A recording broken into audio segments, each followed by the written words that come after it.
ब्रह्ममुरारिसुरार्चितलिङ्गं निर्मलभासितशोभितलिङ्गम् जन्मजदुःखविनाशकलिङ्गं तत्प्रणमामि सदा शिवलिङ्गम् देवमुनिप्रवरार्चितलिङ्गं कामदहन करुणाकरलिङ्गम्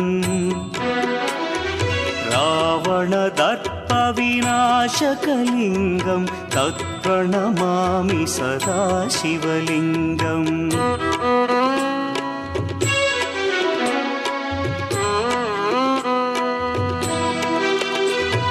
सर्वसुगन्धसुलेपितलिङ्गं बुद्धिविवर्धनकारणलिङ्गं सिद्धसुरासुरवन्द्यलिङ्गम्